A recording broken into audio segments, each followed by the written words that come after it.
It's not always easy to get dream clients, and you probably know this if you spent any time whatsoever creating content and posting it all over social media, or maybe by chance you've hired a PR firm and spent a lot on that investment, or even run paid ads, but you haven't quite gotten the return that you'd hoped.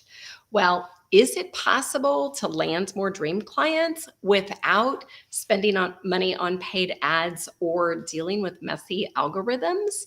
Yes, it is. And in this video, I'm going to give you 6 tips to build your brand and get more clients in an easier way. Some of it may be intuitive, and others, hopefully, I'm going to give you an aha. So I am Joyce Layman, and I help coaches and entrepreneurs leverage their brand and their unique message to stand out online, sell more services, and make a bigger impact without the overwhelm. Now, I am going to be moving through this quickly today. And as always, I know that I have some folks that are able to show up live, and I've also gotten messages that some folks can't, but that's why there's always a replay. So make sure that if you want the show notes, then put #dream in the comments below, and I will make sure, then there we go. Then if you want that, then go ahead and push your hashtag, show notes below, and we'll make sure and get you those. Okay, so the first tip, and as I said, this is probably something that you're already doing, but it's actually sharing content in a little bit different way. And what I mean by that, I want you to focus on sharing content that includes levels of awareness as well as your content pillars. So what I often see, not just with clients that I start to work with, but when I'm out looking at people's social media profiles, is that it is around their offer, but what they're not missing are content that is going to grab somebody no matter what stage of awareness that they're in. So what you have to understand, and I'm going to pop over here, is if somebody happens to be on social media, they're scrolling through their phone, and by the way, over 65% of people are typically accessing content on social, not on a platform. So you've got limited space to grab their attention. So yes, content should always be engaging to the eye. It should do something that is literally going to stop the scroll. But once that happens, you've got literally a split second to get somebody's attention, so they're going to keep reading. So what I mean by stages of awareness is this. Somebody may not be aware that they have a problem at all. You've put something out there that is engaging, and so they've decided to go ahead and read the post or possibly even follow you. But if they don't know that they have a problem, then it's going to be impossible to immediately try to sell them something because you've not set this up properly. So when you think of stages of awareness, then as you're creating content, is somebody that is unaware that they have a problem. The second stage is somebody knows that they have a problem. They just don't know that you can possibly provide an answer to their problem. And then stage 3 is solution aware. So they know that a solution exists to help them solve. And then stage 4, they've come to recognize that you are the expert to help them do that. So as I said, as you're mapping out your content, you've got to be very strategic about it. So stages of awareness, make sure that you're covering content in those 4 areas. But then the second thing is around your content pillars. So if you have paid offers, so for example, if somebody is in completely unaware stage, you cannot promote anything about an offer that is going to attract a dream client because in their brain space, they're not ready for it. But yet you might have a free offer like a lead magnet or a quick video or something like that, or even a social post that gets them a quick win that is going to capture their attention. So that's why when you're thinking about content pillars and awareness, this is how they work together. So within your offers, then you should have, whether it's lined out, kind of work backwards from your paid offers. So there should be a general outline of what your clients are going to accomplish as they're going through your program. So is it a signature coaching program? That's fantastic. Or is it maybe a 2 to 3 month? It's a shorter program, or maybe it's even a digital product that they can download and go through the process. Within all those offers, there should be a very simple outline that they can follow. So those are your content pillars. So make sure that you have content that is out focusing in those different areas. Now, here's an example that I saw. She's a wellness coach.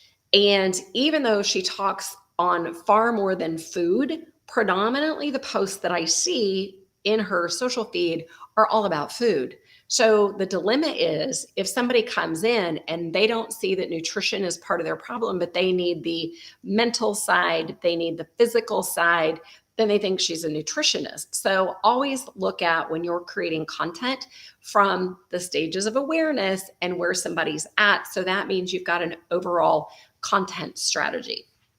And then, of course, there are times that you do want to put out information on offers. That's super important.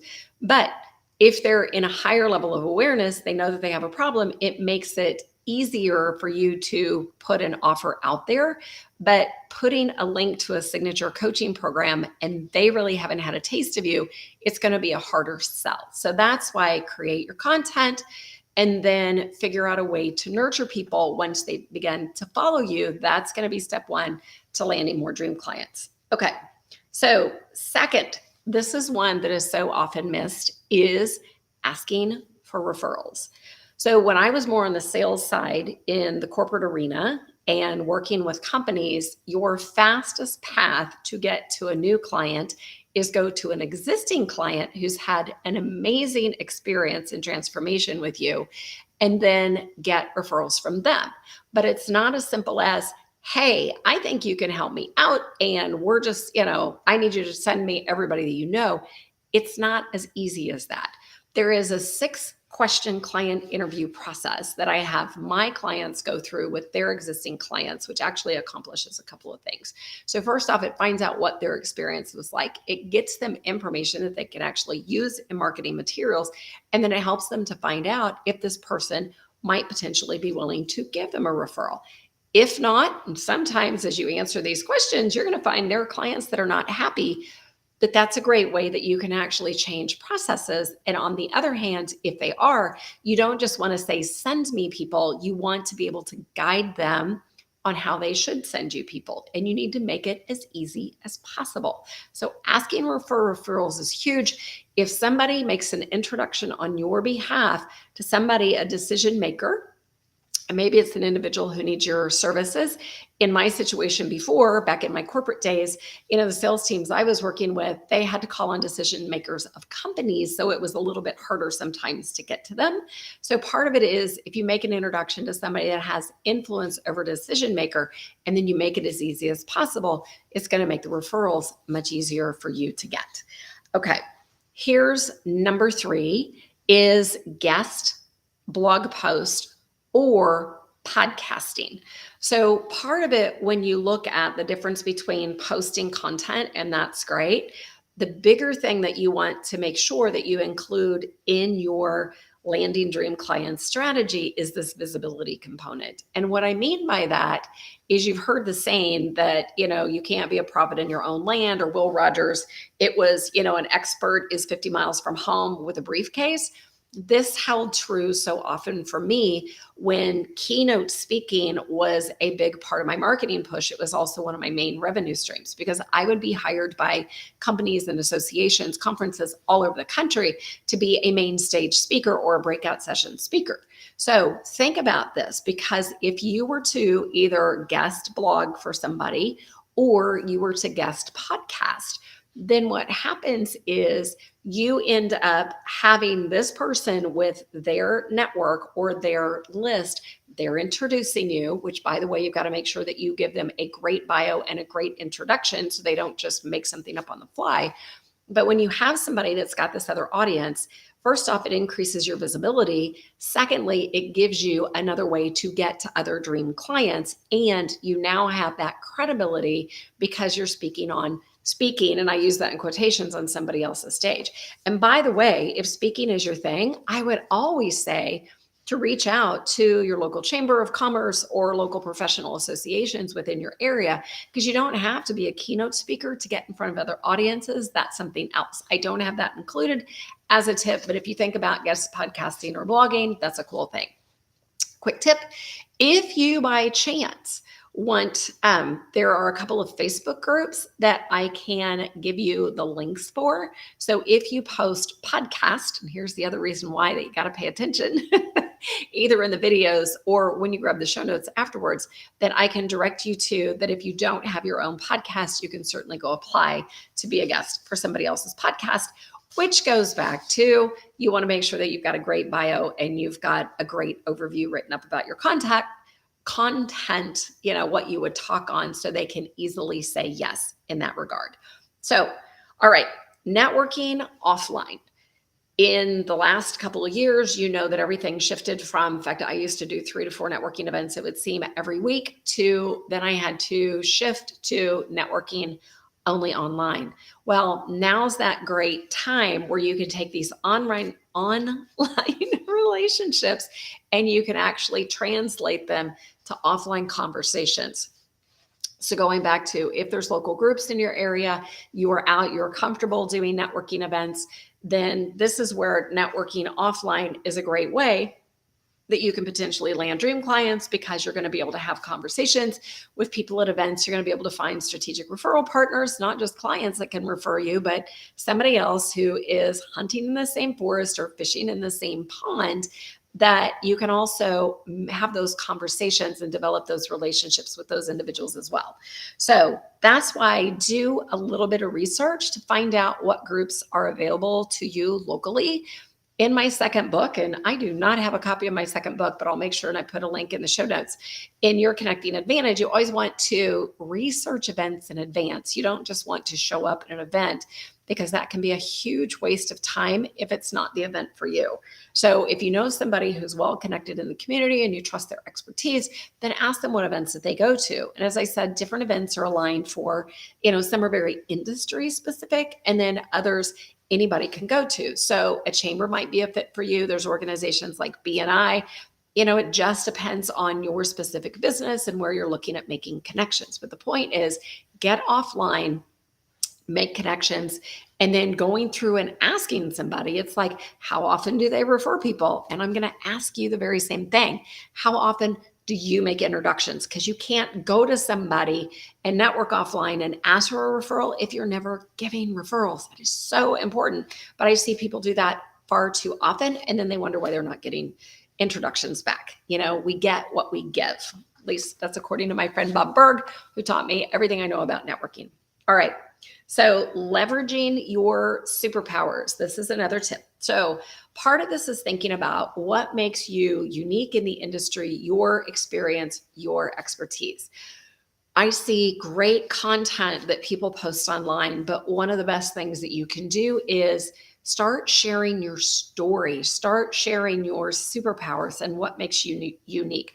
The reason for this is typically what I have found, at least most of the folks that I've talked to, they've had some experience within their industry, or they've had, could be even personally, that brought them to where they are at and why they teach what they teach, or they consult, or they, have service programs for what they do today.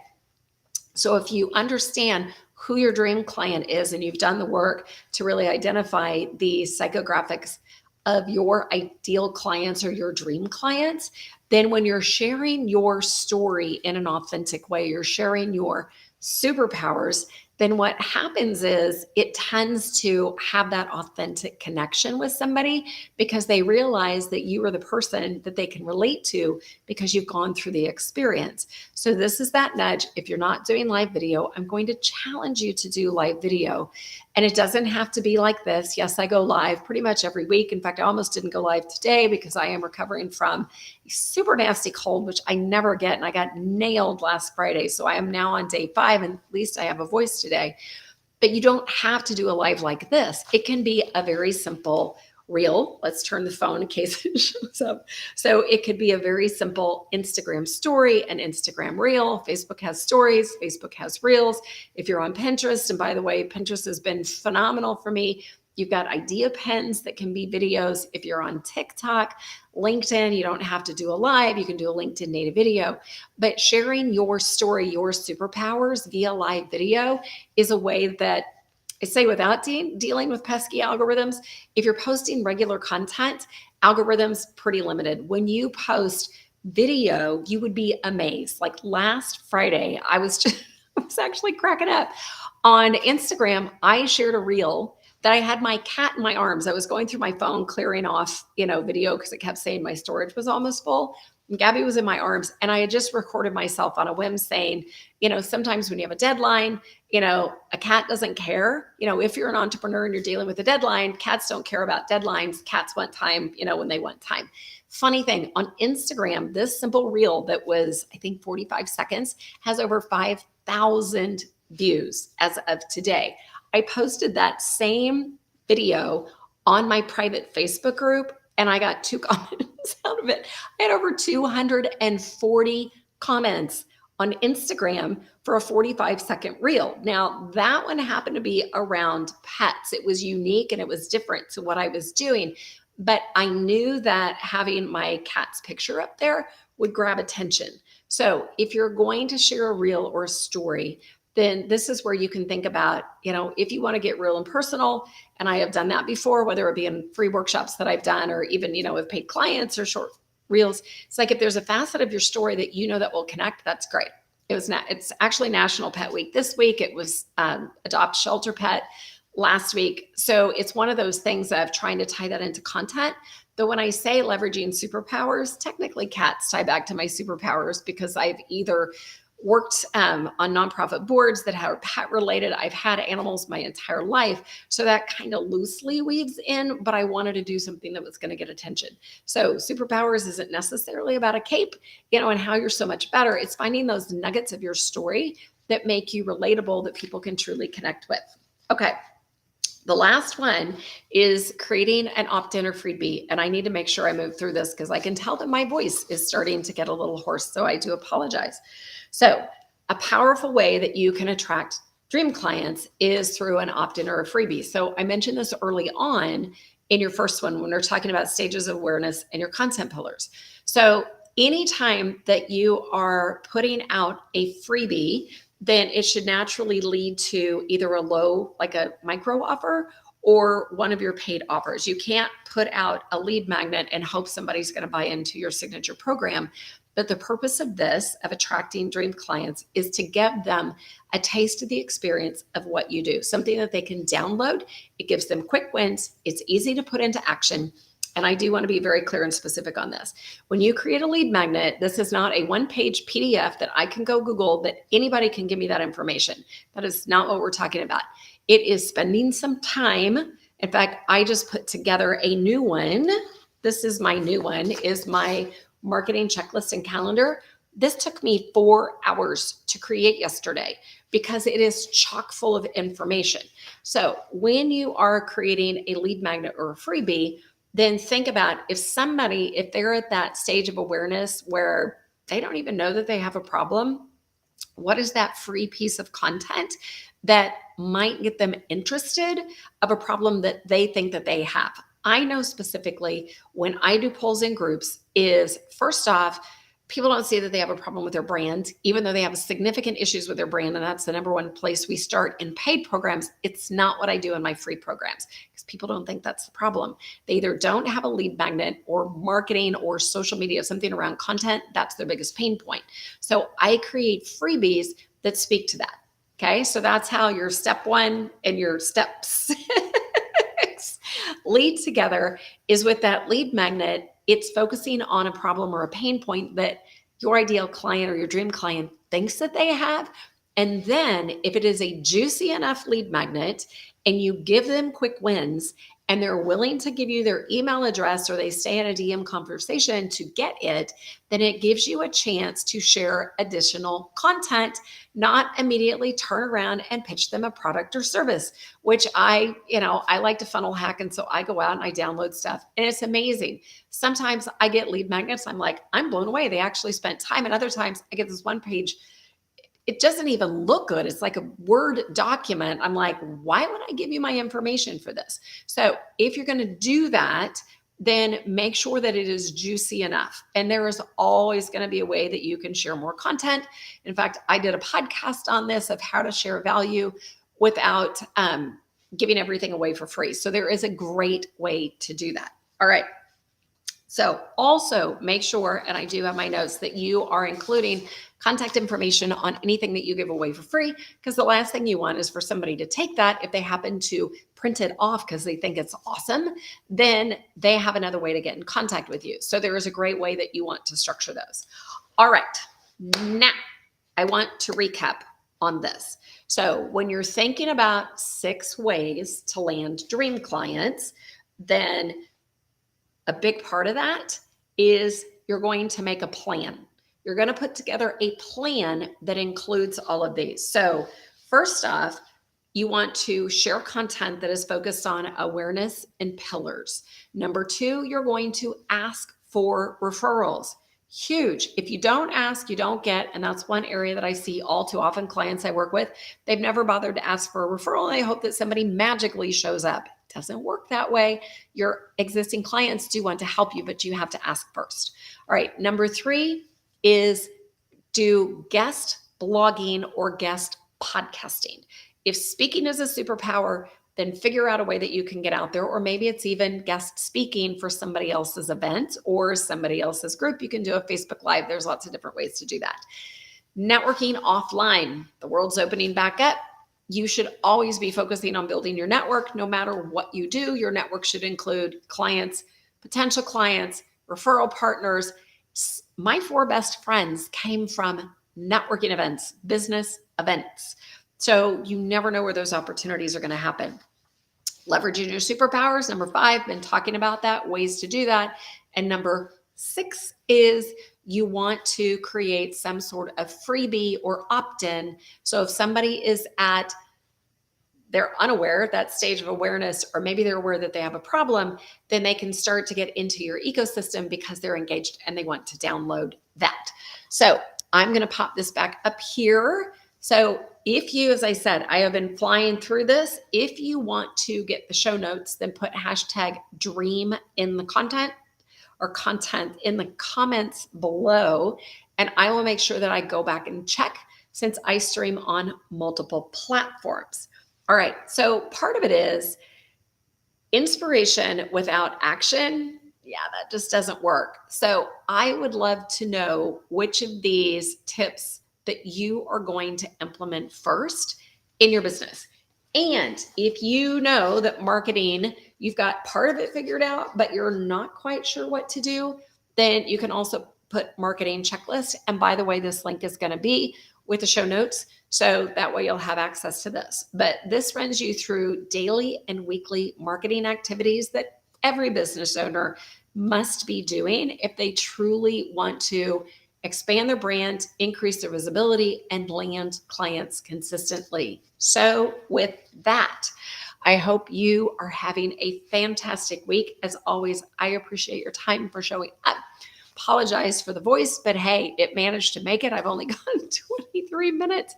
So with that, I will be checking my DMs, because I know a lot of times people are afraid to show up in comments, but I get DMs after the fact. So I will make sure I check my DMs, and then I will be sending out show notes to anybody that puts #dream. And of course, I list off other resources like the podcast group you can get a hold of on Facebook. And yes, the newly minted marketing checklist and calendar. So have a great week, and I will see you